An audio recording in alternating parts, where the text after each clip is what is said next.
So let's go. Dito tayo sa pinakasikat na kainan dito sa Saudi Arabia. Yan, yung tinatawag na shawarma. So dito tayo kakain. Subukan naman natin yung ibang ibang food. So yan. Pero kakain pa rin tayo sa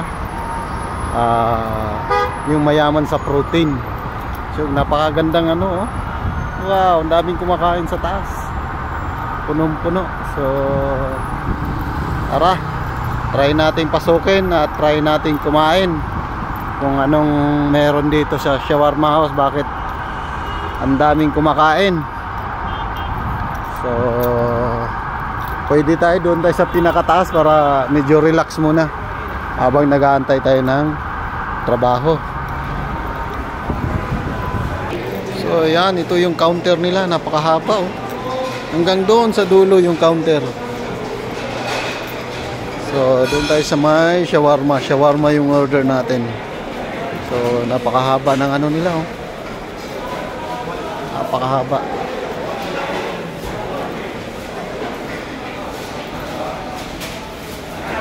So dito tayo.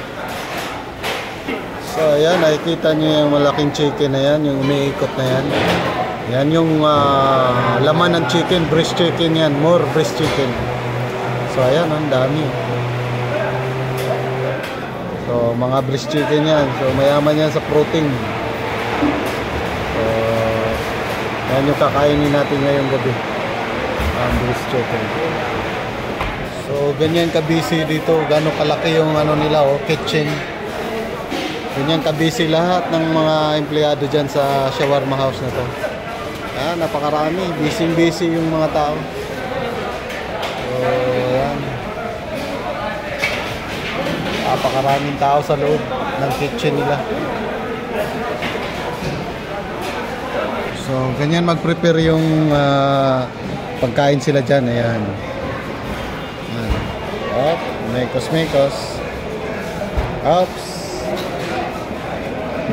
So ayan, mikos na nila yung pagkain. Malinis yan, lahat sila naka uniform, may takip sa buhok. Ayan.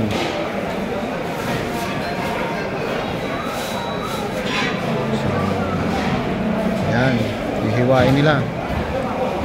Okay. So shawarma yan kung tawagin shawarma. Wow.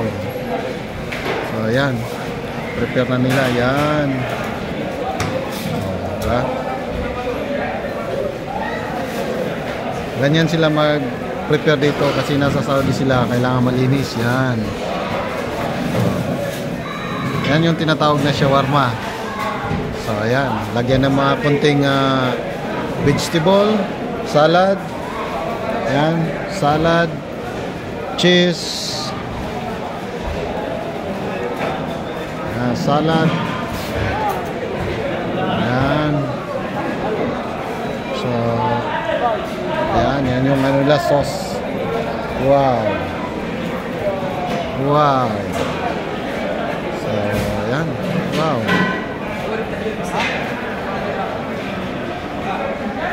Wow, lagyan ng maraming